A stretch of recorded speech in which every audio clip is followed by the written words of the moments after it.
my own consulting firm. Yay! We've got our recording going. Hey there, I'm Haney. I am a fundraising coach, consultant, trainer, and speaker, and I have my own consulting firm, Haney Consulting. I just really appreciate you all taking this time to spend with me in this moment that is so challenging. I'm American. I am based in both a little island off the coast of Portland, Maine, and also New York City. So I can only, imagine what you're all going through right now. And just want to like send a lot of love and support your way, which is why I'm doing this. And I want to say with my training, yep, the recording's going, Sneha, just so you know. With my training, I always talk a lot about given circumstances and how we need to really like approach our conversations with donors, sharing our given circumstances. So one of the good news, a silver lining I'd say about what's happening right now is that you all have shared circumstances, given circumstances, not just with all of your colleagues that are in this workshop right now, but with the community members that you're going to be calling on the phone. And I always think I've got a background in theater. I'll talk about that a little bit more in a second, but I always think about how out of limitation comes innovation. And you really have an opportunity right now to be communicating with your donors and your community in a different way. So I'm sure you've already guessed this because you're here, you're at this workshop, but I love teaching not-for-profits how to connect with community members through phone calls. I have witnessed the most amazing and dare I say even magical moments when fundraisers get vulnerable, get candid, get curious, and get on the phone with donors. What can happen when we're actually voice to voice and when we're building community one relationship at a time. So, a little bit about me. I've actually been fundraising for almost 20 years at this point. But I know most of us got into fundraising and not for profit in kind of an odd roundabout way. Like we fell into it, not everybody, but most people. So for me, I was a theater director. And this won't come to any of you as any kind of surprise, but people who are in theater, people who are directors, especially when they're starting out, don't make much money. So I needed to do something to support myself. So I started fundraising for the theater that I wanted to run someday. So I was on the phone every single night for them. And I got really good really fast. And I actually raised over $6 million dollars in less than 8 years. And it was all predominantly from donations that were 2000 and under. And it wasn't because I had a background in sales. I didn't. Background in fundraising, didn't have that either, but I was talking about my favorite thing. And talking about my favorite thing is what led me to be so successful. I say in all my marketing materials that we have, I say in all of my marketing materials that I've made over 20,000 asks. I have to say in real life, it's probably more like 40, but that number felt really ridiculous. So I've stuck with 20,000. And so what I have since done is I've reversed engineered what worked for me in those calls, and it's become my 5 minute fundraising ask. So my hope is that you leave here equipped and dare I say pumped to pick up the phone and connect with your community members. So you see, we've got a recording going. Thank you again, Shay. I'm going to send this recording out via email in the next 24 hours. It's going to be available until December 31st. And I'm actually going to offer you a challenge. And that's going to be to pick up the phone in these next 3 weeks. As of today, you have 3 more weeks until December 31st for year-end giving. So I'm going to send each of you a personal email on January 2nd because I'd love to hear how all of this went and where you ended up with your goals and what was working and what was not working. And a colleague recently said to me that we are 65% more likely to do something if we tell someone else, and we're 95% more likely if we put a deadline on it. So expect to hear that. Pick up the phone, year-end giving challenge. I love it, Shay. Thank you so much for that. Okay, so I'm gonna go ahead and I'm gonna share my screen and we'll go ahead and we'll get some information out to you. Okay, here we go. Okay, so obviously you're here for Pivot the Phone. This is your December donations are obviously stuck in the mail. And here's your action plan to save your year-end giving. Okay, so objectives of this workshop. Today we're going to be discussing, we're going to start with how you build your phone fundraising toolbox. So this is going to include who you should be calling. Hint, It's community members who already have a donor history with you. And we're going to specifically focus on mid-level donors. I'll explain that in a minute. And we're going to talk about how to make a 5-minute fundraising ask. This is my signature program. I'm going to give you a crash course in that. And also included in that is going to be why leaving voicemails, yes, you heard me correctly, voicemails in 2024, along with follow-up emails. If you have an email address for your community members, I realize part of the issue is that you don't for a lot of these people. Those two steps are absolutely critical. Okay, so after we do that, I'm going to introduce you to Kendra Barriscale of the Mustard Seed. Kendra is a current client of mine. We've been working together for about 8 months, and her team is absolutely thriving with phone-based ask. They surpassed, I can't even believe these numbers, their already very lofty goal for Giving Tuesday by 60%. And they more than 6 times their results from last Giving Tuesday since they've started to implement active ask in their phone calls.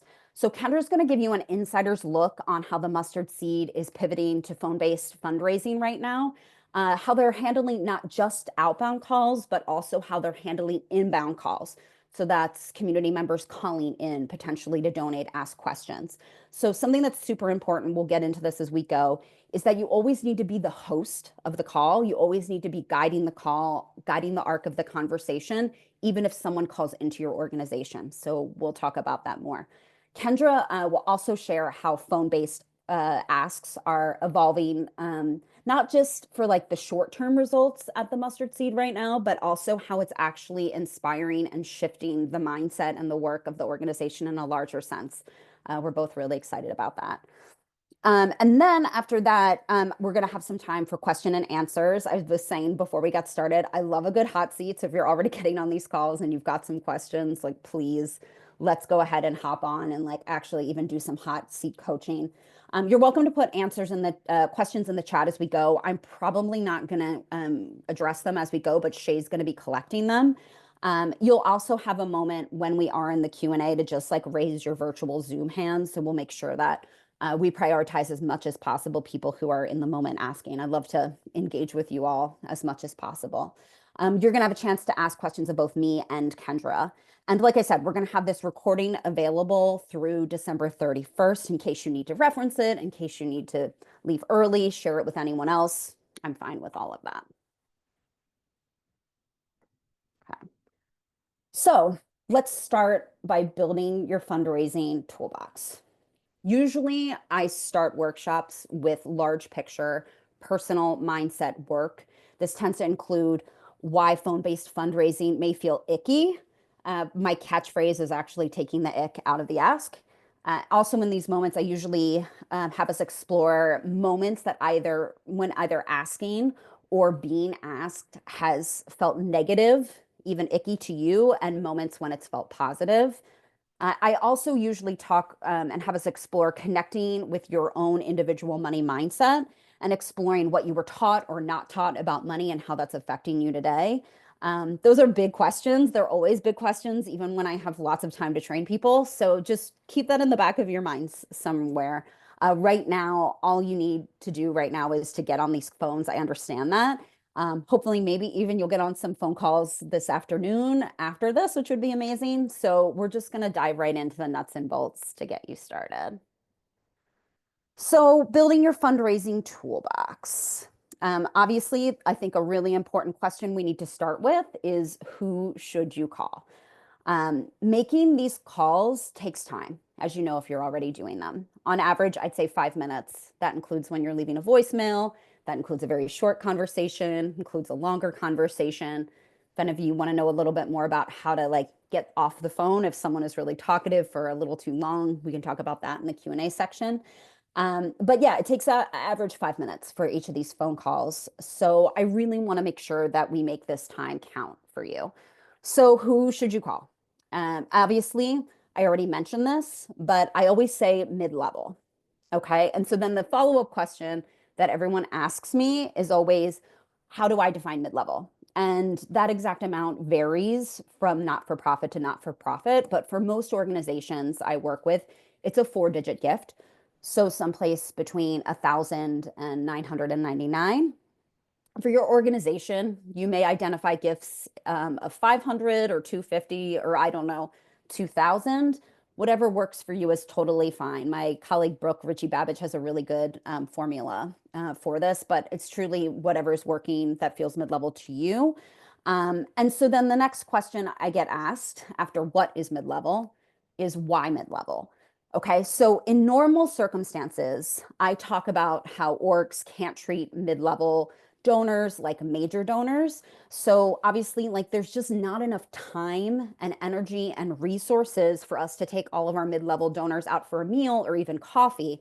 And they need something else, something in addition to what we do for grassroots giving, where I feel like well-crafted and strategically segmented emails and direct mail usually work really well. So stating the obvious right now is different. I know that if you did normally reach out to donors through the mail and encourage them to do it through the mail, like we're going to figure out how to get them to donate on the phone with you or through their website, your website. Okay, this is really big. Who should you call? Recent givers. Something I love to say is that givers give. Okay, I'm just going to say that one more time. Givers give. So start with calling community members who have a recent history of donating to your organization. I recommend calling in this order.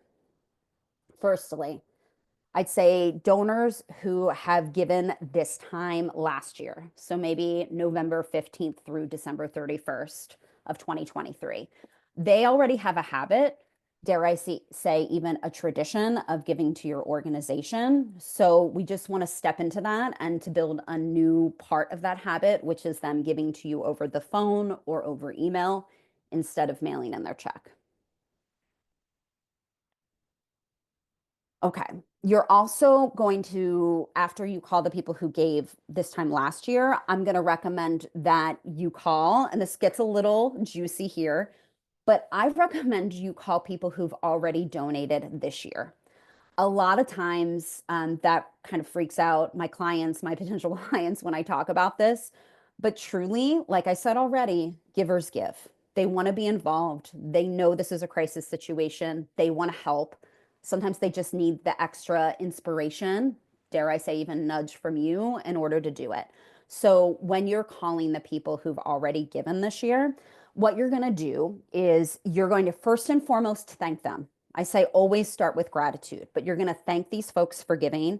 And you're going to even specifically thank them for the gift they gave earlier this year. I recommend even going as far as thanking them for the particular amount. Alice, thank you so much. You were so lovely. You made a gift of $500 back in February to us, and also mention when they did the gift. Okay. It's a really good way to get started. After those folks, I recommend that you call people who donated this time of year. So again, maybe mid-November through end of December, to maybe even 3 years ago. So these folks at one point had a habit of giving to your org, but they may not be giving now. And I have to say the most obvious and frequently most likely reason that they're not giving right now is because you haven't asked them. And even if you ask them, maybe it just wasn't personal enough, or there's not been enough like through the year connection with these community members to get them to donate. So definitely go back to them. I wouldn't recommend going any further back than 2021 because 2020, we were still fully in lockdown mode. And I just feel like everything has changed since then. And that feels like a very long time ago. So all of my clients, I'm like always saying 21 is as far back as I recommend you go. Okay. So also want to take a moment to just talk about major gifts. So this is really obvious to me as someone who's personally made over 20,000 asks over the phone. But maybe you aren't actually calling your major donors. So if you aren't calling them right now, like make those people the first people you're calling because their gifts are going to make the biggest impact as quickly as possible.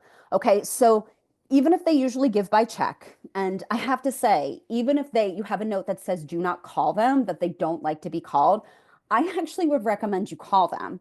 And I'd recommend you start by saying, I know, Jack, that like you don't usually like to hear from us over the phone, but given the situation with the mail, it felt appropriate for me to reach out over the phone. So I would really start with that. Immediately share like that you know that they don't usually like these calls, but remind them of the particular given circumstances.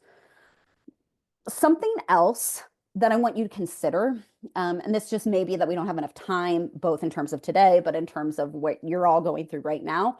But I would consider asking major gifts individual or a few individuals if they would potentially sponsor an emergency match. I think matches are magic.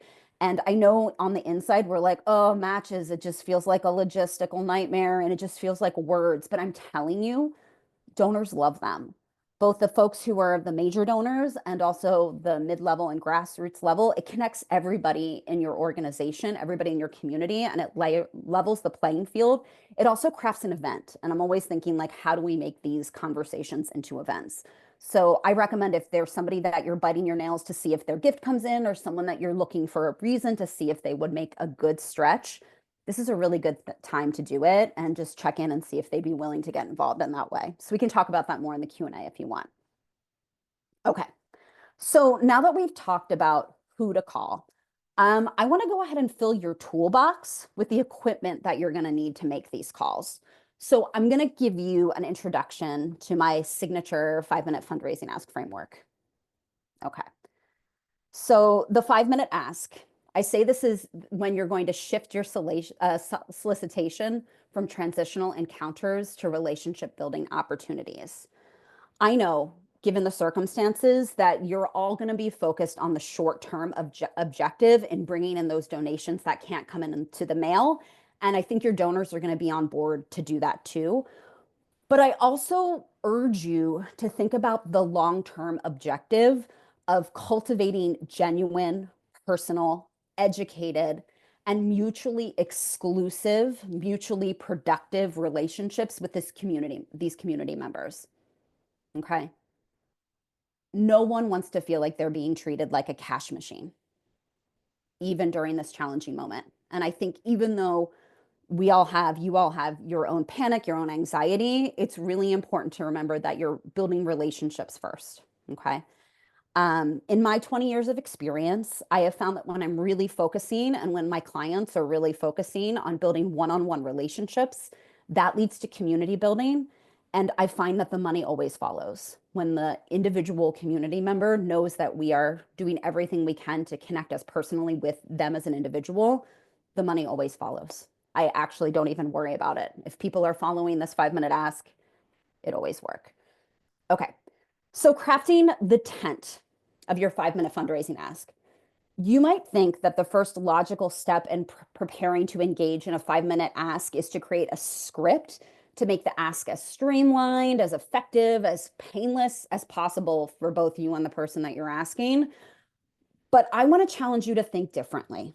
Okay, so in the spirit of reimagining how to fundraise, let me invite you to move away from scripted conversations. Okay, again, I have a background in theater. I think scripts are for actors, they're not for fundraisers. Okay, why? Because without a script, you'll be a more organic, authentic version of yourself with this community member. And it's all truly about showing the scenes.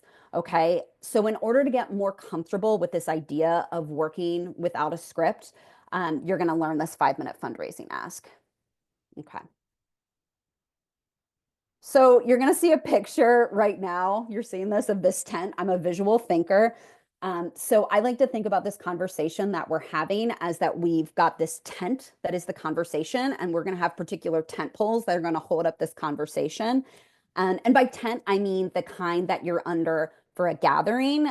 In my case, this was my tent for when I got married on this island off the coast of Portland, Maine, where I spend most of my time now. So this slide is part of like a bigger story, which I won't share now, but I wanted you to see the visual of a tent to help you remember the concept. So putting up a tent to me makes me think about creating an environment for community and engagement. So a tent is celebratory, it's welcoming, it's a gathering place for community members to communicate, interact, build relationships. I think that all sounds pretty good. I hope you do too. And there's something else I love about tents. these kinds of tents is there aren't doors, there aren't windows.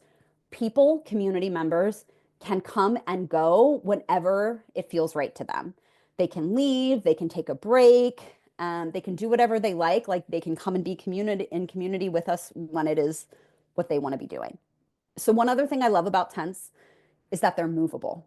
So right now, obviously, you're going to be calling because the mail isn't running and because we're at year end. But once you have this tent built and you understand these four tent poles, you can then call them about your spring appeal. You can call them about a capital campaign. You can call them when you've got an event coming up. You can call them when, if they're, I don't even know, like they're monthly givers and their credit card stops working, you can call them and you'll be able to use the same 5 minute fundraising ask framework for all of the different calls you make. So what holds up a tent? Tent poles. Okay. So we're going to start today with the four tent poles of the 5 minute fundraising ask. I'm going to just run them through pretty quickly, and then we'll talk a little bit more specifically about each of them. Okay. So the first tent pole is the first 15 seconds. So this is when we're establishing trust and rapport with the community member. It's truly the most important part of the call. Okay. The second one is the main event. So this is when we're calling the community member further into your organization. And then number three is the ask. So as you can see, the ask itself, which I know is what we all get really anxious and what we're all really focused on, that's actually the third thing you're going to do in these calls. And the ask. I love this phrase, shoot for the moon. You are more than welcome to use it if that feels in alignment to you. No worries if it doesn't. So you can shoot for the moon with a specific intentional numerical donation. And then the fourth thing you're going to do is you're going to have the wrap up. And no matter what happens in the call, you're going to be establishing the next point of contact, whether they donate right now or not, with the community member. Okay. So now I'm going to go through and we're going to talk a little bit more in depth about each of these. So the first tent pole is the first 15 seconds. This is when you're establishing trust and rapport with the community member. So just like the rest of us, the community member with whom you are in conversation that you're calling is subjected to constant marketing, spam, junk mail, robocalls, pushy salespeople, telemarketers, all that stuff. Okay. So your job is to break through their completely understandable hesitancy to connect with someone who is reaching out to them, especially since this outreach is unexpected, that you're calling them and maybe you haven't done that before. So the goal for you is to connect with the community member from an authentic, genuine place, and for you both to get more comfortable with one another. So here's how you're going to do that. Again, I already said this, I can say it a million times. You're going to open with gratitude. Gratitude is the most important element to these phone calls. You'll enter the call, you'll end the call, you'll even start entering into the actual ask by first expressing gratitude. Okay. I also recommend, and again, this gets a little juicy, but I recommend that you use the person's first name. I always personally like to err on treating a donor like a friendly next door neighbor as opposed to a stuffy work colleague acquaintance. Also, remember for those of you who back in the day at some point read Dale Carnegie's How to Make Friends and Influence People, I love that book, that everybody's favorite sound is their name. So the more you say their name, I think it's pretty amazing because it also reminds both you and the donor that you're intentionally working to make this call as personal to them as an individual as possible. The next thing you're going to immediately do is you're going to share your name. If they don't know you, obviously you say your first and last name. If they know you, say just your first name. If you think they might remember you, but they might not, jog your memory of the context in which you've been connected in the past. The next thing you're going to do, and this is something that I find nonprofit professionals don't do a lot, is you're going to share your own title. So that may be very important or not very important to you, but I guarantee that sharing your specific title will mean a lot to this community member. It's a moment to signal that you are calling directly from the organization and that you're not a third-party marketing service or a a robocall or something like that. Okay. And then the third thing you're going to do is you're going to tell them why you are reaching out right now. Here's actually where your job is easy, right? Like everybody knows, again, given circumstances, you're all in the midst of the mail not running. You're all in the midst of giving season. They're going to understand. I'm seeing a lot of news features that are coming out. I'm sure there's a lot in the press as well. Like we all know why. So it's good to like state that why, but you're all in it together. So that much at least makes these calls easier. Okay. And the fourth thing that you're going to do is you're going to ask the community member a curious question. So I wonder if you have heard that old icky saying, always be closing. It's from David Mamet like made it famous in a play. It's another story. It's coming to Broadway again this year. But the idea here, I hate that phrase, always be closing. And I'm going to recommend instead that you adopt some new ABCs. One of them is always be curious. Okay. The idea here is that you're going to warm up the conversation so it's not simply a transaction. I want you to ask a question that you are like specifically curious about to this particular donor. So maybe their last donation was the first donation that they've ever made. So you can say like, I'm so curious to know like what made you get involved in the first place. Maybe their last donation was their 10th donation in a row. You can thank them for that. Tell them they might not know they've been donating to your org for a decade. Celebrate that with them. And you can follow that up by like curiously asking them, I'm so curious what's keeping you involved all this time. We so appreciate it.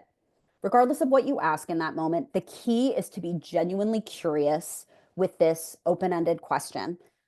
It's more challenging than it seems to be vulnerable and to be ready to how that person's going to respond. Again, this is why you don't have a script, because you want them to actually be an active participant in this conversation, an active scene partner. Okay. So this open-ended question will also help you diagnose how to best interact with the potential client. Okay. Do they want to chit chat? You can follow suit that way. At least I can, obviously. Do they want to get straight to the point? You can do that. We know these given circumstances. We know we need them to like give over the phone with us or to hop on the internet as opposed to like relying on the check. Okay, you can also get a sense of, are they having a bad day? Are they stressed out? And would it be better for you to connect with them at another time? So, as much as I've said not to have a script, this actually is one place that I would recommend that you have some suggested messaging. And again, I think messaging, not script. So, I'm going to share some suggested messaging. Those of you who know how to take a screenshot, feel free to take it. Again, this will also be in the recording, so you'll have it there. And I have it set up as kind of a little Mad Libs. You can see what that is. Okay. So I recommend starting with something such as, Hi, Alice. This is Kel Haney. I'm calling you from organization ABC. Thank you so much for being part of our community. Since we can't reach out to our donors via the mail right now, we're trying something new and we're picking up the phone. You can say, I'm a little scared about it. I'm excited about it, however you feel. And we'd love for you to get more involved with us. But I'm also curious about your question here. You're amazing. You've been with us for so long. I'm so curious to hear what keeps you with our organization. Okay. Now, I know that I set this up in a way that isn't how you're probably used to being on these calls, which is Hi, am I speaking to Alice? Hi, Alice. This is Kel. I'm the executive director at organization ABC. How are you today? Is this an okay time to talk? So the reason I don't have it set up that way is because we think we're giving space like we would in person for somebody to think about what we're saying, get accustomed to us. But the thing is that, and this goes to the Malcolm Gladwell blink of us making like 3-second decisions, it's so much better for you to host and for you to lay out exactly what's going on, exactly who you are, how they're engaged. You want to start with all of that on the front foot. So like that way that person like knows exactly what's going on and they're not having time to get suspicious or get cautious. You're being very open, very vulnerable, very candid, and then very curious all at once. Okay, so I guarantee you that the community member will be much more likely to engage with you when you enter into the call like this. Okay. You're not, like I said, giving them time and space to wonder who you are, why you're reaching out, if you're a robocall, if you're a scammer, if you're a telemarketer, like they know who you are and exactly why you're calling from the beginning. Okay. I also recommend that you never say, is this an okay time to talk? Okay. If you ask that directly, you're opening up the conversation for them to just opening up the opportunity for them to say, no, I don't want to talk to you, click. So please just trust that if this is not a good time for them to call, that they will set their own boundary and then you can honor their boundary when they set it. I also strongly recommend that you actively work to be front-footed throughout this conversation. I encourage you to be constantly thinking about how you're hosting this conversation. So I really love to host. If you come to my house, I'm gonna like invite you in. There's gonna be an arc. I'll probably have some like charcuterie to start. I'll also be taking a cue from you. Is like, do you show up with like 2 bottles of wine? Okay. Do you come in and you're stressed out saying that the babysitter was late or that one of your kids isn't feeling well? Then it's going to be a shorter night. So I'm always trying to like gauge, just like I would if I hosted someone in my home, how this person needs to be in this call with me right now. So I obviously have an arc set for the event of like, okay, we're going to first have the charcuterie, then we're going to do a salad, then I'm making you some seafood risotto, and then my husband has a curated cookie plate ready for you afterwards. So I know what the arc's going to look like, but what's going to change within that is going to be about what I'm getting from my guests. And I want you to think about the calls in that way too. Other thing is if you are not hosting, if you are not being front footed, if you are not leading this conversation, then both you and the community member will kind of drift aimlessly and probably awkwardly and maybe even painfully through this conversation. And I don't even know if you'll get to the ask. And I definitely know that it won't be as successful. Okay, so tentpole number 2 is the main event. So in the main event, you are calling the community member further into the conversation. And here's how you're going to do that. So you're going to ask the community member some follow-up questions to your to like the curious question you asked. You're going to continue to lead with curiosity. It's extremely effective, even fun to have these conversations. You're also going to be developing some qualitative research that I'm going to recommend that you put into your CRM about these folks. I'll get into that a little bit more in a bit. I want you to truly in this moment allow yourself to engage in genuine conversation. Feel free to share your why about why your org is so important to you. Ask them theirs. Like you're truly in conversation. And again, the idea is because you have these 4 tent poles, that means that when you're not on those particular tent poles in that moment, you always know what you can go back to, but that gives you time to go on a natural tributary like you would in natural conversation. I want these conversations to feel natural, to be natural, and for you to be building real relationships with your community members. In regular times, as in not with a mail strike, this is a great time to share a few things, what's happening at your org.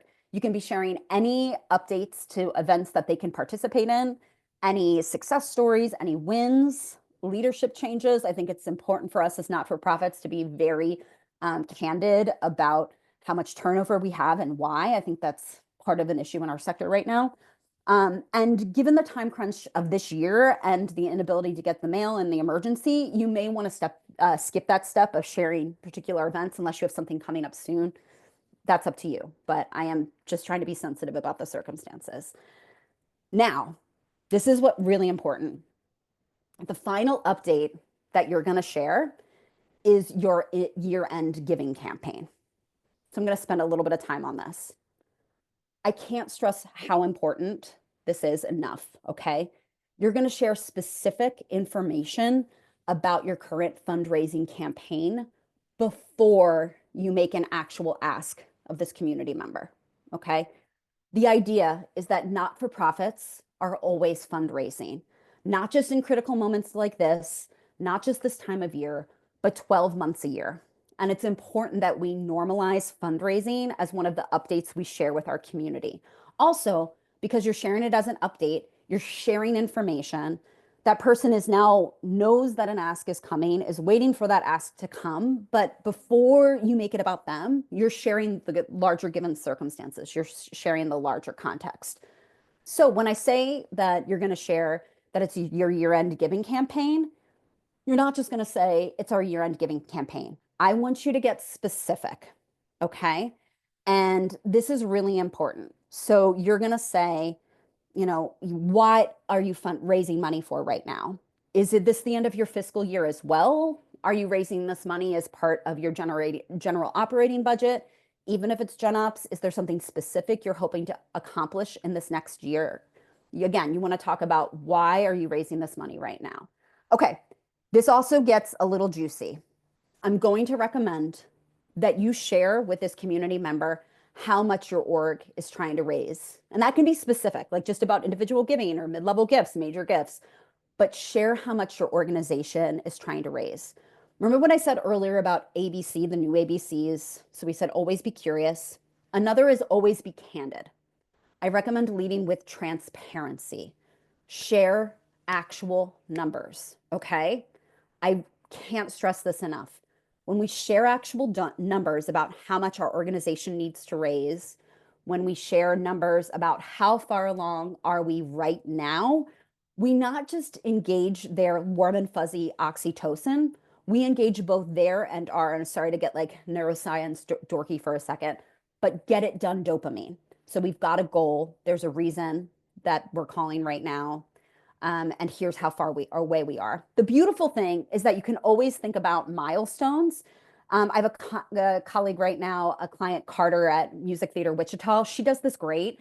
She'll basically think, if it's just the start of my campaign or I'm not as far, like I just say, you're going to help me. You're going to be my first gift over the phone. Or your gift is potentially going to get us to 10% of our gift, 20% of our gift, 25% of our gift, 30% of our gift, a third of our gift. There's always a next milestone to say we're X away from our next goal. Super duper important.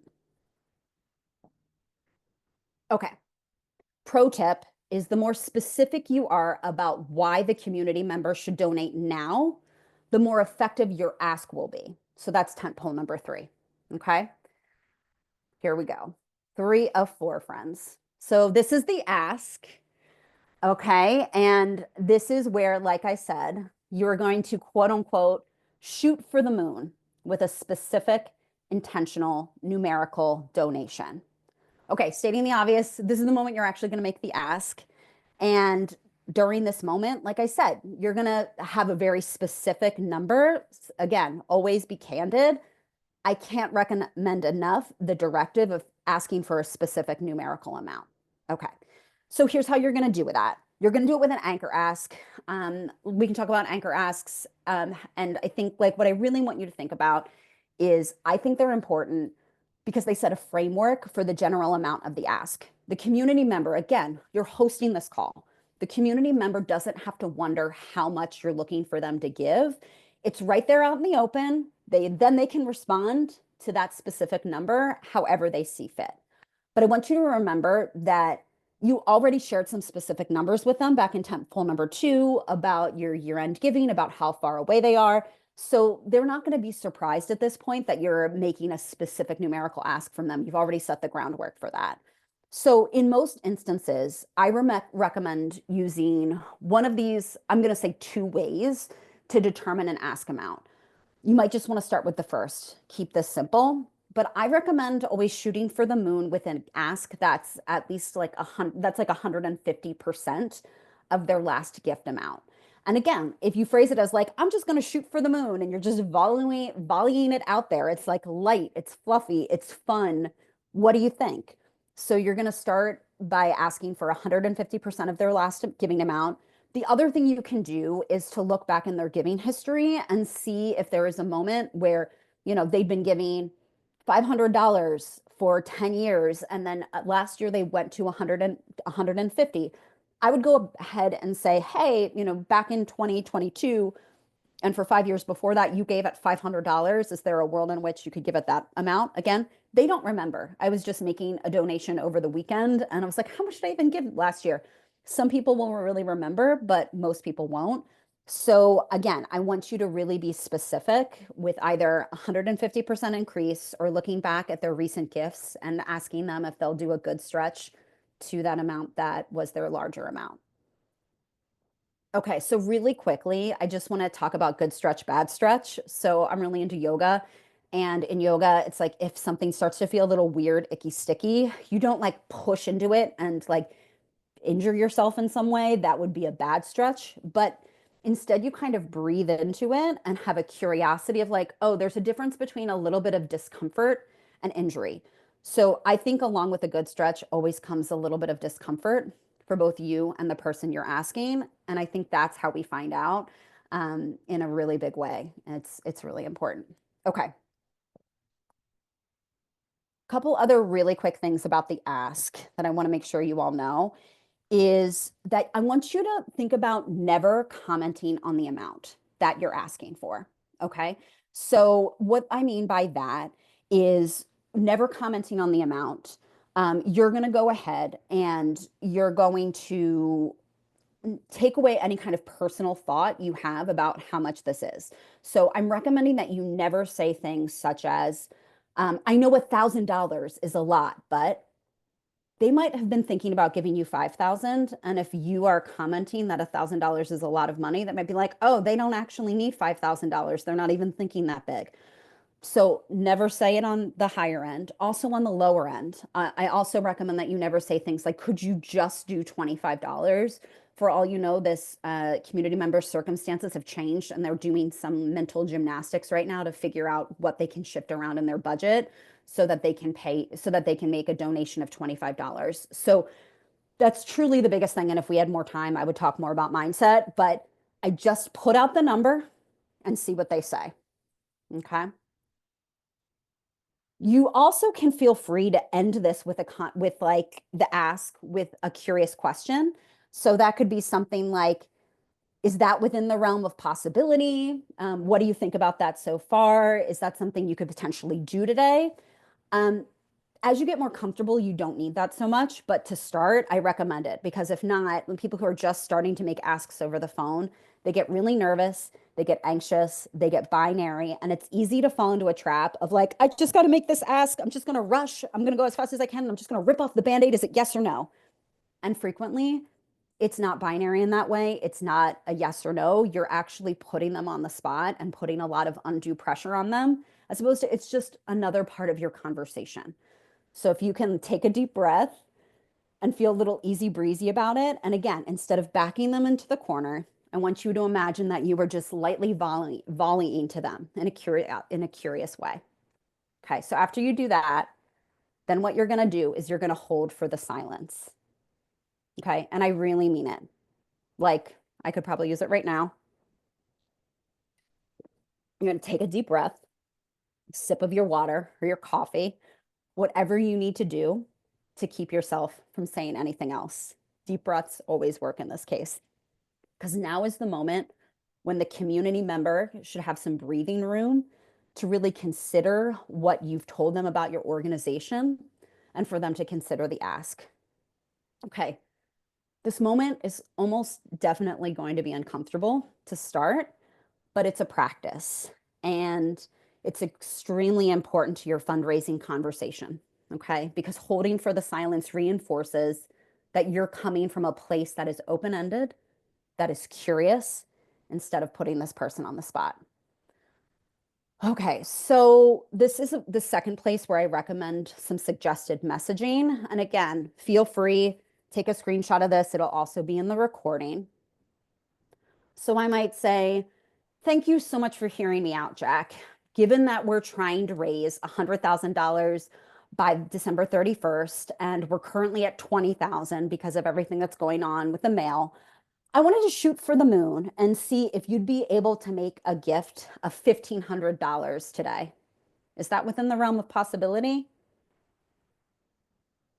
And you see that I'm actually holding for the silence, okay? Like, yes, it can get awkward, it can get uncomfortable, but you'll get used to it. Also, I already said this, but as you get more comfortable with temple number three, you can get rid of that as the end of, is that in the realm of possibility? I love really standing really firm and strong in these asks and just say, I'd love to see if you'd be game to make a gift of $1,500. So you'll get more comfortable as you go. Okay. I want to quickly go through the four most common responses and how you can respond to them. So the first one is the community member says yes immediately. Amazing. This is a moment to be super authentic, genuine, vulnerable, and celebrate the moment with them. Hey, If you want in that moment to get a little extra cheeky and ask them for more, go for it. That's a little bit more advanced techniques. I don't love to do that often. Frankly, if you have that impulse frequently of, oh, I should have asked for more, then you should be hiring your anchor asks. They should be higher than you're making them right now. Okay. The community member could also ask you follow-up questions. So this is a moment when you should take a deep breath and realize that this signals that the community member is actually interested. Okay. And I just want to remind you, even if you are the leader of your organization, you don't need to know everything. Again, back to always be candid. So if they're asking you questions, take a deep breath. That means they're interested. That means there's a good chance that they may actually donate with you today. And do what you can to answer those questions as candidly as you can and as accurately as you can. I don't know is totally a valid answer. That's a really good question. I actually don't know the answer to that. It's totally fine. And actually, that means that you can go figure out the answer, circle back to them. And like, what a beautiful reason to have another touch point with this community member is that you're sharing the answer that you didn't have before. Okay, the community member could also not agree or say no, right? So I could do like a whole session on this. I'm going to be quick about it right now, but a no is actually, in my opinion, a gift. Okay. Basically, the way I look at it is the community member says, if they say no, that like you can thank them for their candor. And then I recommend in this moment, lead with some more curious questions. I have a client who had someone say, you know what, I'm not giving this year because I'm prioritizing travel. And that person was so afraid that they were going to like read as pushy or that they weren't listening to boundaries. And so they said, okay, thank you very much, and hung up. Okay, if you do that, you're actually making this relationship transactional as opposed to, oh, that's so great. Where are you hoping to travel? I'm always curious about where other people are traveling. Like, learn a little bit more about what's going on with them. You can always circle back to the given circumstances with your org in case anything changes with them. But a no is really a moment to like open up the conversation in a new way. Okay. You'll also, if you're asking more questions about the no, there's a million different reasons somebody says no. They could be saying no to the particular amount, in which case there's actually a fun little dance you can do of like, totally hear you. 1,500 isn't in the cards, Jack. Could you do 1,000? That's what you did last year. No worries. Could you do 500? It would really help us a lot. Again, we're trying to raise $100,000 by year end and we're having trouble because of the mail. So there's a fun little dance you can do if it's about the amount. Is it that there's a particularly inconvenient time? You hear their dog barking, like they hear a baby crying. It's just a bad moment and it'd be better to talk another time. These are all things that could influence no's. Also, you might learn some interesting things you wouldn't know otherwise, like that they haven't been giving because you've spelled their partner's name wrong in your thank you letters. There's a lot you can learn in this moment. And it's definitely something to not shy away from, like lean into a no and learn more. Okay. The other thing that could happen is that the community member puts off the decision. Okay. Again, this is a little bit more advanced territory. I'm just going to touch on this, but frequently a community member will say they need time to think about it or discuss it with their partner, check with their financial advisor, etc. In these instances, I think it's worth reiterating for a moment your organization's current given circumstances. Again, this much is super easy. Why you need them to give right now, there's no mail, how far away you are from your next milestone. And I say just reiterating in that moment, just to double check that the I need some time wasn't just a default response. A lot of people, that's just the knee jerk reaction anytime someone's asking them for something. So again, just further contextualize, just to get a sense of like, do they really need to talk? Does Alice really need to talk to Jack? Or is she just, that's her knee jerk reaction in moments like this? Okay, I have one more quick tip for you specifically because of the situation with the checks. Okay. So you may have people that are not comfortable with talking over the phone. I'm sorry, giving their credit card over the phone. They could call you back, like they could call back directly to the organization. I know scammers are figuring out how to use people's exact phone numbers, so that might not work right now. But you could do that if they're worried that they're not actually talking directly to the organization and worried about the safety of their credit card number. Something else you can do is actually stay on the phone and walk them through the process of how to do it on the internet. So in that case, I would actually have up on your laptop, okay, so you're going to go to www.organizationabz.ca. You know, you're going to walk them through that. I have a lot of my clients do that a lot just to get people feeling comfortable. Also, if they're uncomfortable with technology in a larger sense, is there a moment when someone else in their house is around that you could call back to help? Again, you're there to like truly not like push them to do something that they are uncomfortable with, but to like shepherd in a really proud, important way their gift, their impact for this organization. That's important for each of you. Sorry, I realized I didn't put that out there, given circumstances. Been talking about it a lot. I think you got it. Okay, so now we're quickly going to go into the wrap up. This is tentpole number 4. And this is when you're going to be establishing the next point of contact with the community member. And here's how you're going to do that. Again, gratitude, whether they gave or not today, thank them for their time. If they gave, thank them for their gift. Okay, no matter what, they don't owe us anything. I know that's a hard thing to think about when we're looking at all these Excel sheets and making projections of what is coming in, what's not. But please remember, each of these individuals doesn't owe us anything. It's always so beautiful that they just even stay on the phone with us. Okay. The other thing is you're going to discuss any necessary information. If they are doing the payment over the phone, get all of that information. This is also a really good moment, friends, even in this moment of crisis, for some CRM cleanup. So I would say this is a good moment to, like, if you don't have their email address, if they have an email address, get it. Make sure you've got the right mailing address. See if they've got another phone number that they also want you to have on file for them. Again, it's a really, really great to be able to clean up the CRM info when you have somebody on the phone. Okay, and this is very important. My hope and dream is that this is not the last time that your org is going to call these donors. But even if it is, you're going to follow up with a thank you. You're going to follow up, you're going to make sure they're getting the mailing list. Establish the next time they're going to hear from your organization. And again, I really recommend that they hear from you in moments other than when you're in the throes of a fundraising campaign and the mail isn't stopping. Your communication cadence points should be happening throughout the year. Phone, email, letter appeal, social media, all these things, they all work together in person. It all works together really well. Okay, so I'm going to just talk about what if the donor doesn't answer the phone.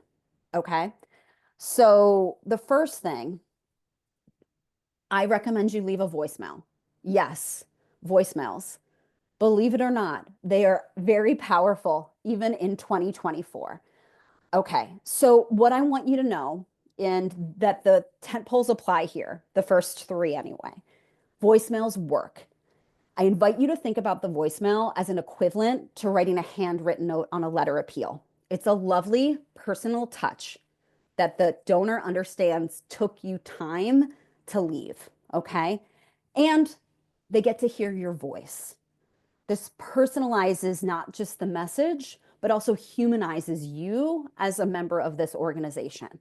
Also, I don't know about you all, but my cell phone now is actually doing a transcription so I can see what somebody wrote to me. So I'm frequently looking at that and then deciding if I'm going to listen or not.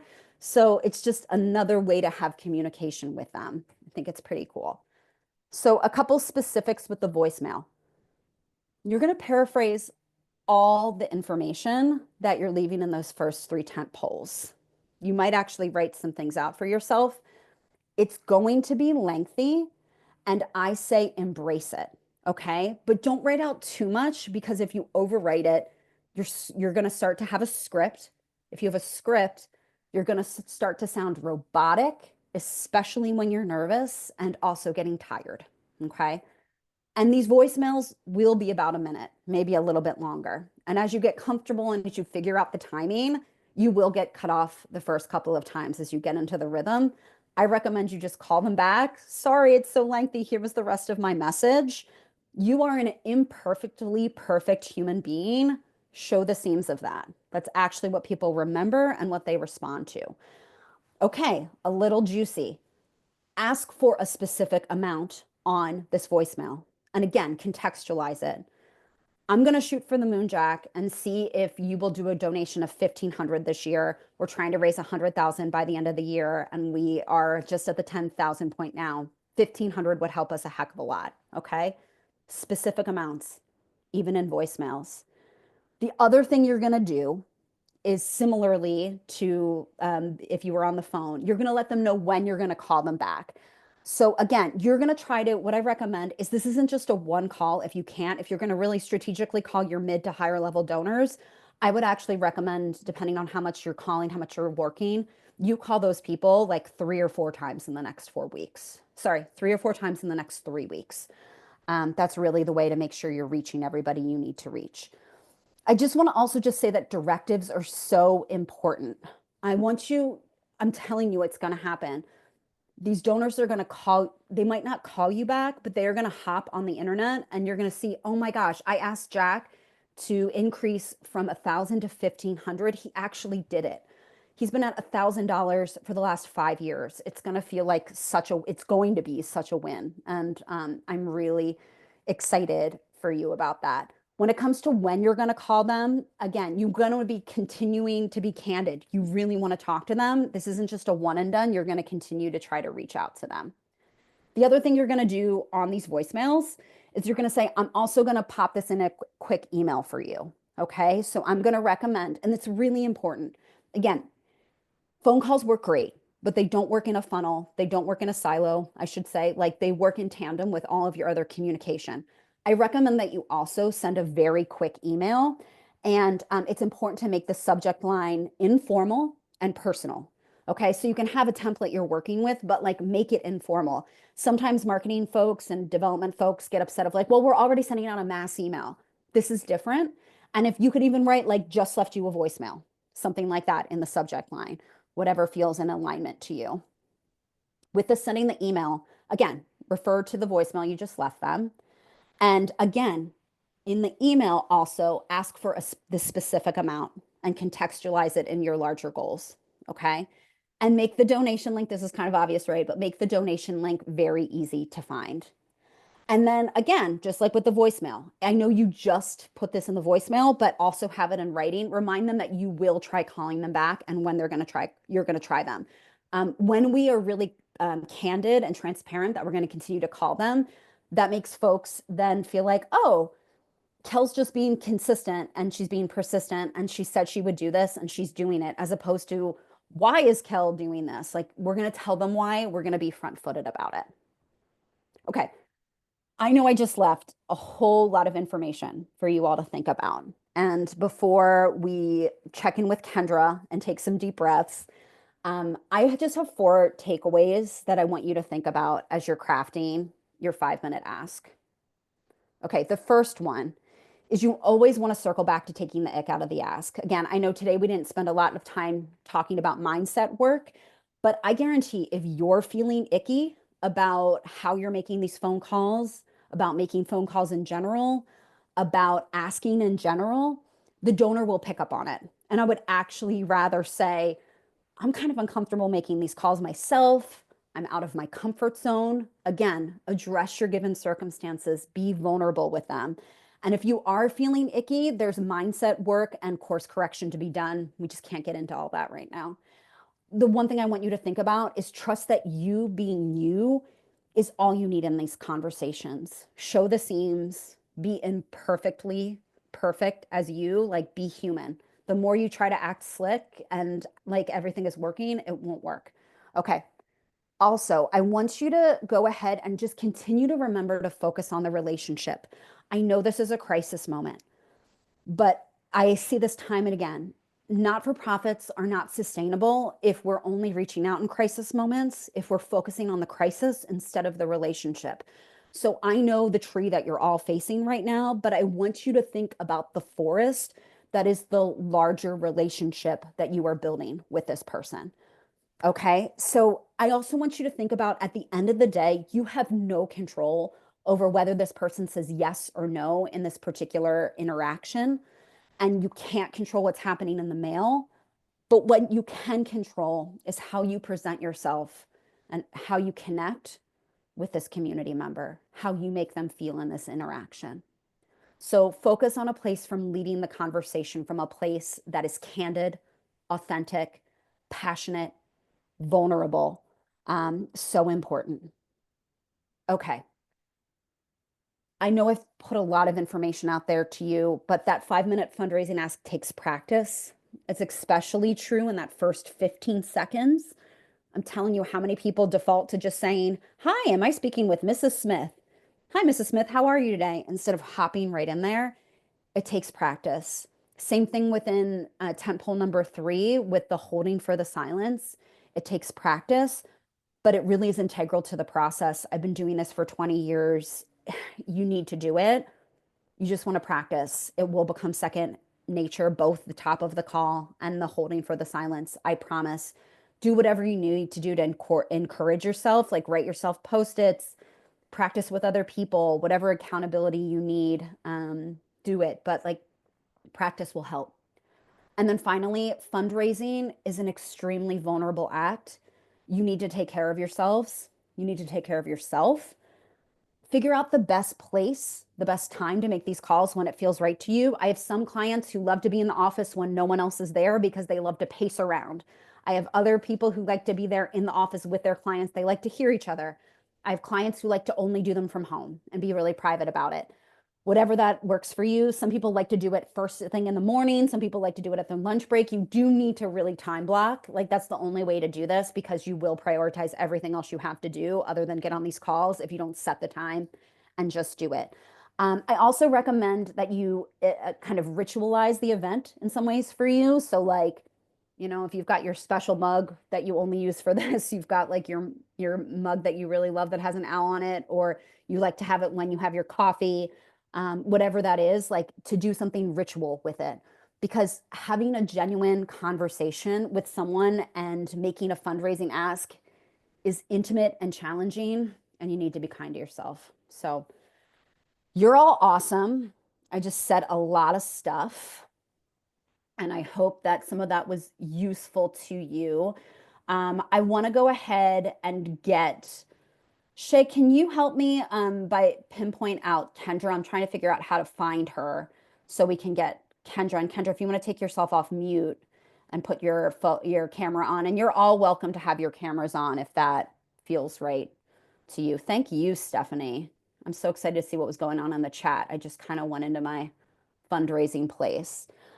So as we look for how to get Kendra on here, I just want to say Kendra, she's worked for the Mustard Seed for 7.5 years.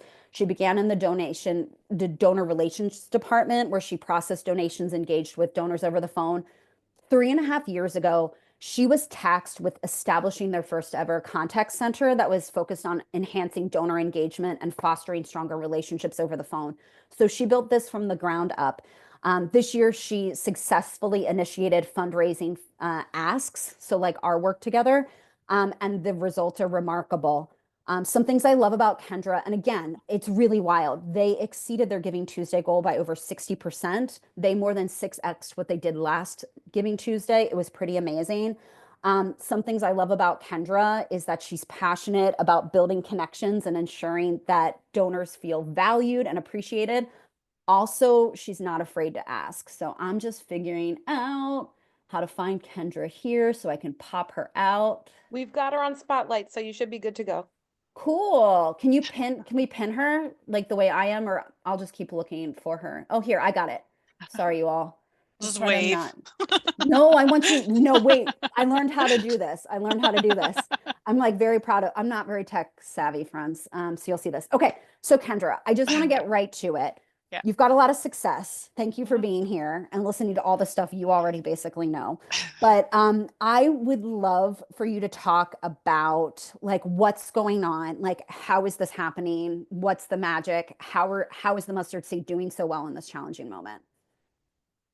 Awesome. Okay, well, so I just kind of feel like we were already doing this prior to the postal strike. So this was Yep. just like gravy. Everyone was like, oh, they're already doing this. That's fantastic. So we're targeting donors for our mid-level, I would say is between like 500 to 25 up to 5,000, depending on account ownership. Yeah. We treat the $500 donor like we treat the $5,000 donor. The money Yes. is just about asking them to support us. It's not really about the numbers specifically. I I mean, it love that. is, Can but I you hold you know, for a second and just say that again, Kendra? It was just so important. You're treating the $500 donors like you're treating the $5,000 donors. right. Yeah. Yeah. It's very important that all of our donors feel appreciated no matter their level. Because we all know the $20 gifts, we get 1 million of them, that adds up. So Yes, ma'am. we want to make sure we're showing gratitude. We are also targeting all those who were scheduled to receive direct mail. So we're mentioning you should have, you might have, or you may not have yet received our mail. You are used to receiving 3 or 4 letters in December, and unfortunately you've not received anything. It's probably sitting in the post office down the road. So we're calling out to address that, like to tell you about what's going on. Great. Yeah. So to sum up the I think first it's part. an awesome place to start. I'm also thinking about how you're also taking intake calls a whole lot, like people calling in, like especially right now. And I'm curious if any of you are having this too. We can talk about it in a second. But like, can you just talk about like how you're coaching your team and like what you and I have talked about in terms of what happens if somebody is inbound calling and or if it's about a credit card? Like, can we just talk about what Yeah. happens in things that are not specifically about the ask, but how these principles can be used in those moments? Absolutely. Just going back to the whole idea, you don't want your call to sound like a transaction. Yeah. If they call in and you just take their donation like a transaction, that's what they're going to feel like. So I tell my team, you just got to think about this as an outbound, only you didn't have to do the work of dialing out. They called you. So they Love that. already want to donate. They already care enough. They already set enough time aside. They're ready to talk to you. So use that as like bonus. They're calling me.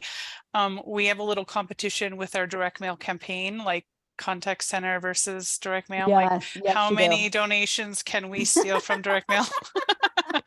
And I say to my team, you can only steal it from the direct mail campaign if you can increase it. So if you can say Great.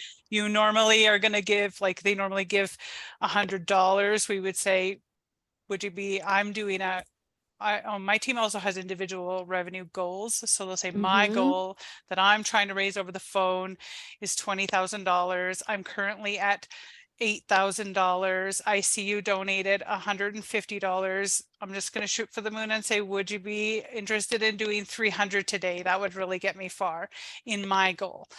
And Yes.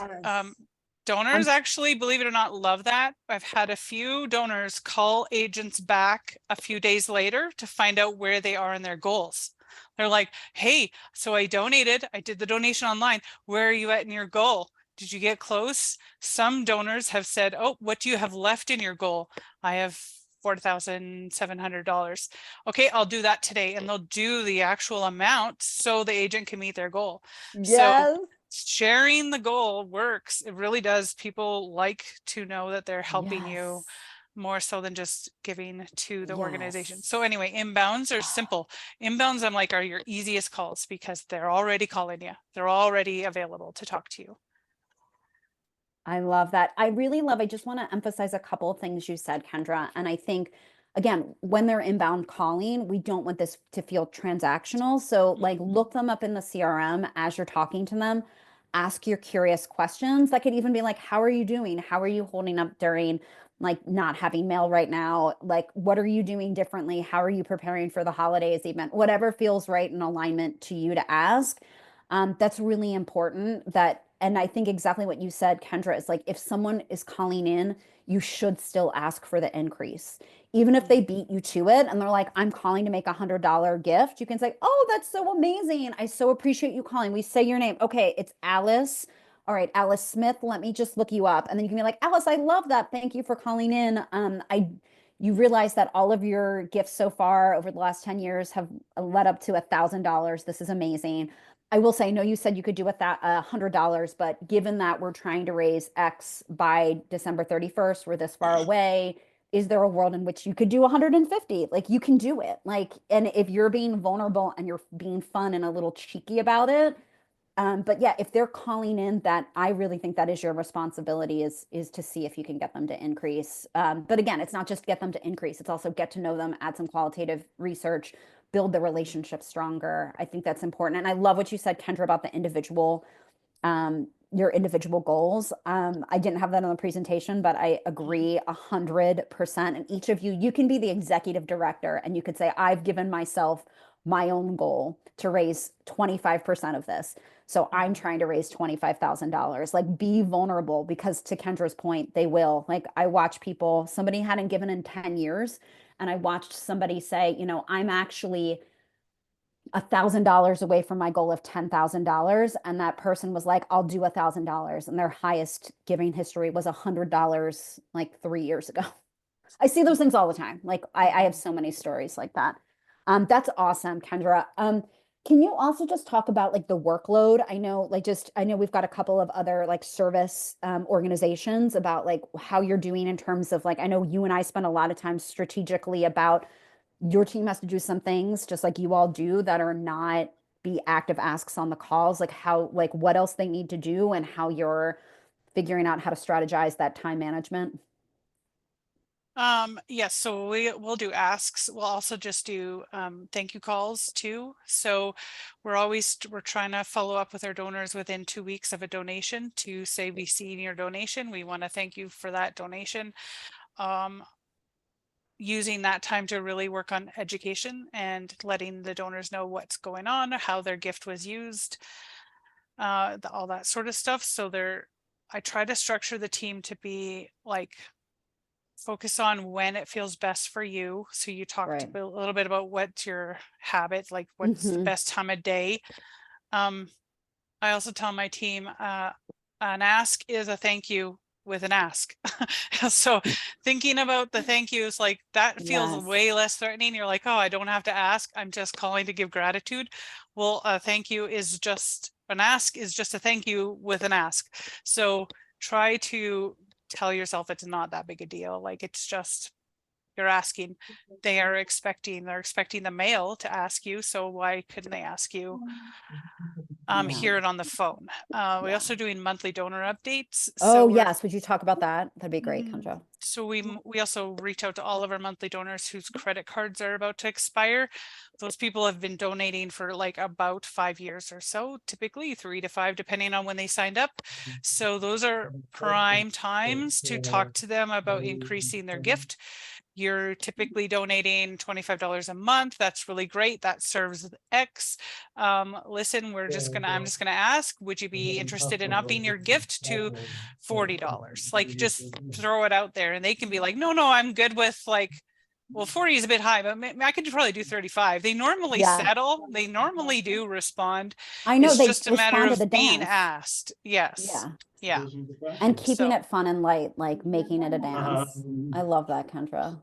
yeah, my team will often say like, And you can hear the team in the background, by the way. That's what you're hearing. Keep going, Kendra. It's awesome. my No, it's team great. will They're will working. often say like, I'm really scared about asking you this, or I'm really nervous about doing this, or I say, just be honest. Because if you're honest and you're like, this is awkward for me, then no, you're not a telemarketer. Because telemarketers never say that. So you can say, this is 100% vulnerable for me. Yep. Anyway, that was my point Oh, on that's that. so good, Kendra. I love that. Also, can you talk a little bit how you're seeing making these asks and having your, you know, like the folks who report to you, like there's like 7 folks, 8 folks at the moment who are on these calls, and they're not, you know, like, you know, actual development officers even, but I'm wondering if you could talk about how you're watching how these asks are permeating the culture in a larger sense of the mustard seed, like the larger impact that it's making. The larger impact is donor retention has dropped. Like, it's way less. It's significantly less. Like, I think 5% difference from last year to this year in donor retention. The agents, it did take a little bit of them getting used to it, getting comfortable. They weren't. I really eased off on like amount of calls and just said, just try the calls. And it took them a little while, a little bit of comfort, like to get out of the awkwardness of asking, because they weren't hired as fundraisers. They were just hired as telephone inbound call center people. So they weren't, this was just a brand new thing to them, but I feel like they've gotten really good at learning how to share what's going on at the the mustard seed here. That's another Mhm. big point. I was like, really take the time in your day to look at what's happening, find out what new programs or services are happening. What does that program or service provide? Because if you can share that with the donors, then they're like, oh, they're more on board. It's, you know, they're going to be like, because if you believe in it, they'll believe in it. Ugh, So totally. another, oh, sorry, one more thing. Another No, thing it's good. an activity I had my agents do, which worked out so great, is I had everyone prepare a 2-minute why with the team just to share internally. But like, Yep. why do you work here? What do you love about your job? What do you love about our organization? And share it with us as a team, because then if you can share it with people you know, sharing it with people you don't know is really easy, because you take out you're worried about what people think of you. You care about what your coworkers think of you. You don't really care about what donors think of you. So if you can get over that hurdle of sharing it internally and understanding your why, you're going to feel really passionate, because you're gonna be like, listen, this is why I do it. This is so important. We're serving these people, and these people are struggling with X, Y, and Z, and we really need the money, and this is why we do it. And just if you can really understand your why in your heart, your calls will come out so much more naturally, and people will automatically want to support you just Yeah. because they feel your passion. I love that, Kendra, that like sharing that why that's in your heart and getting clear about it. And I also just want to reiterate, like Kendra said, like this team that is having these amazing results, they weren't even hired as fundraisers. So if they can do it, like you can do this. I believe you can. I just had one more question. Kendra, just given the particular moment with the mail strike, is there any other advice you want to share with your Canadian not-for-profit colleagues? Just advice on this pivot? Is there anything else you feel like we haven't said? I'm going to open it up to them in questions for a second, but anything else, specific Um, advice to this moment? it's just, the advice is just to try, just do Mm, it, like just phone. You don't lose money. Like, the people aren't going to be like, I was going to donate, now because you called, I'm not going to donate. Nobody says that. So no. And if they do ever say just that, keep which trying. And if they do ever say that, which I actually have heard people say that in my 20 years, they were looking for an excuse to not give anyway. Like they weren't there. And if they don't understand that now and have compassion and empathy in this moment, like they weren't going to. Oh, Kendra, that's so And good. you Yeah, go ahead. mentioned a comment that I know Canadians can be like nervous about, to being like, um, is this an okay time to talk? Because we're all very polite and we don't want Yeah. to step on people's toes. If they answer the phone, it's an okay time to talk. Like, that's what I tell. When people answer a phone, they're prepared to talk on the phone. If you're not prepared, you decline the call. Like, we all know how to do it. So I tell everyone on my team, if they answered, they're prepared to talk. So you don't need to ask them, is it okay for me to call? Because they answered, they're answering is the okay. So that was one part Oh, that I was so like, good. we're going to be a little American here, and we're going to be a little bit forward, and we're not going to Thank ask you. permission. But it works. Canadians respond to it just as well. So Thank you for saying that. Thank you for being candid in that way and saying things that are better coming from you than from me. That is amazing. We've got a couple of minutes. Obviously, people need to hop off. No wonder this is going to be recorded. But and I just wonder if anybody wants to raise their hand. If you've got things that you are burning to ask me and Kendra right now, we can do that. Sarah's ready. Let's go. I will do this pin spot and everything. Oh no, that's Hi, oh can you hear me? yeah, we got you. Hi, thank you so much for doing this, Kel and Kendra. This is awesome. I have a question, not to be difficult, but I have read a lot of research that says when we're getting a first donation from a donor with online giving, that by asking them for their phone number, it just introduces friction. And there's been testing that kind of shows, like, if you ask people to give their phone number at the time of a gift, it can reduce the number of donations. So my question is, are there any tricks that you've found or strategies to actually get donor phone numbers? I work with a number of Canadian nonprofits helping them with their fundraising strategies. And I would say the vast majority of donors on our files, we don't have a phone number for them. So is there something that we can do to get those? What are your thoughts? I have a thought of something to try, and I haven't done this before, but I actually wonder if you, since you have email addresses, and this is something that I wonder, Sarah, if it's worth us checking in with some of our like email colleagues, you know, Caitlin, Jess Campbell, Christy Scott. Like, I think it might be worth us checking in to be like, what if we do a special email campaign that's like, we want to talk to you on the phone? Like, would you be game to give us your phone numbers? I don't know that it'll work. I love that. And part of the reason is because people think they hate phone calls. The reason they think they hate these phone calls is because they're done so poorly. So, you know, like if you ask somebody, if you like put out a survey, I'll say usually it's like 97% of people say, I don't like phone calls. They don't like phone calls because they're not done well. If they were done well, my clients do them well, then they actually expect to hear. I also like, again, I'm not super tech savvy, but I think a lot of that research, and I think like a lot of, we just have to be a little wary of the tech companies that are about frictionless donation and like donating as quick as possible, because they're looking at like how quick that's happening. In my experience, most of them are not really concerned about donor retention and about growing those relationships. They're looking at like the one-time gifts.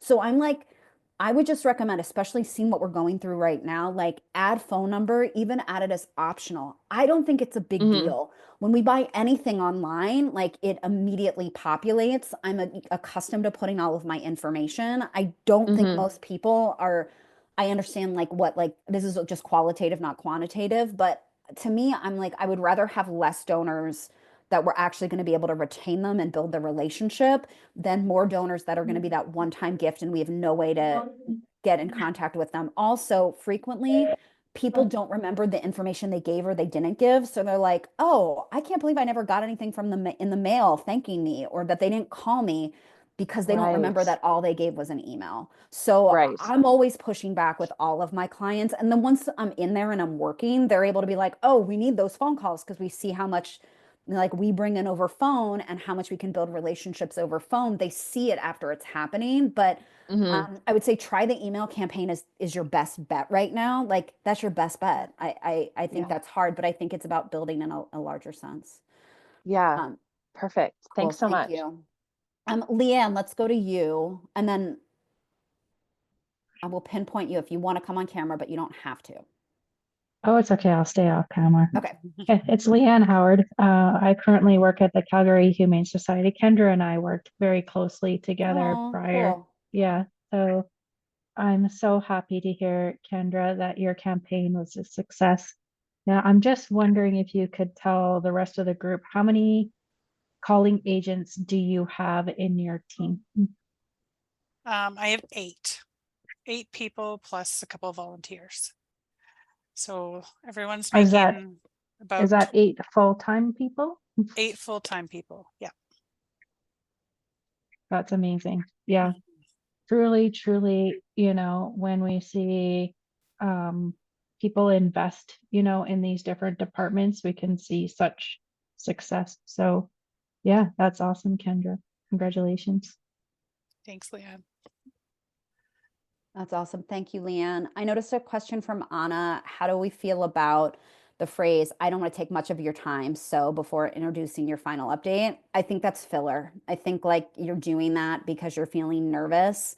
You've already taken up their time. Like, again, they're going to tell you if they don't want to talk to you or not. You don't need to ask them. You don't need to apologize. Like, they'll tell you if this is not a good time.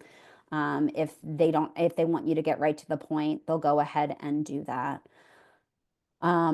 What else are we looking at? Does anybody else in the moment? I'm not seeing any more hands. I've got another couple of minutes. I can also look through the chat. I know we covered a lot. Cal, we did have somebody in the chat. Wilma was discussing that this might be their first foray, transitioning from smaller donations into larger ones. So that first 10 poll, how do you do this for the very first time if you don't have that network established? Yeah, I would just go, I think like what I already, what I say and what I have in that like messaging of like, we'd love to get you more involved. So, I mean, this works well if you have particular levels. Again, I don't know about your orgs. When there's an experiential component, I work with a lot of arts organizations, obviously, like being like, hey, if you're going to call them, you might as well tell them about your mid-level donor option. That's $1,000 or 1,500. Like one never knows is one of my phrases. So I'm just going to shoot for the moon. And you've got that right now, folks, given the circumstances, to be like, let me just see. In the States, we're able to do more donor research to get a sense of what somebody's potential capacity and propensity, how frequently do they give, and affinity are they giving to orgs like yours? Like in Canada, you don't have access to that same kind of information. So how else are you going to find out if somebody potentially could be mid-level if you don't just shoot for the moon and see if they can? Cool. You're all awesome. And I'm so excited for what's happening here. I know this is a lot of information and I know you are in it in a big way. So here's what's going to happen next. Kendra, thank you so very much for being here. I so appreciate. I'll let you get off the spotlight. I'll Thanks. do that to you as I wrap this up. Thank you so, so much, friend. Okay. So what's going to happen next? I'm going to send out the recording in the next 24 hours. It'll be available through December 31st. Then on January 2nd, I'm going to go ahead and I'm going to send each of you an email. I want to hear about your experiences with making these asks. And how your end wrapped up. Feel free to reach out to me. We'll drop in the chat the LinkedIn handles for both me and Kendra. And if in some case you want some kind of private coaching, consulting, and or training for your team, like in the next 3 weeks, I do have a few slots available through December 31st. I'm going to open up my calendar specifically to all of you for the next 3 days in case anybody wants to take a 30-minute discovery call. Shay will go ahead and you can drop that Calendly if you haven't already in there, Shay. Go for it. And in the spirit of full transparency, like my offerings start at 5,000 USD, just so you know. And it just would be really good to be able to continue to be in conversation. So reach out to me, to Kendra, in whatever way feels right. And I'm just wishing you all the best in the super challenging circumstances. And I really do think you're going to build some new relationships, and this is a moment for new growth and innovation in a different way. You're all awesome. Thank you. Keep me posted, please. Yay.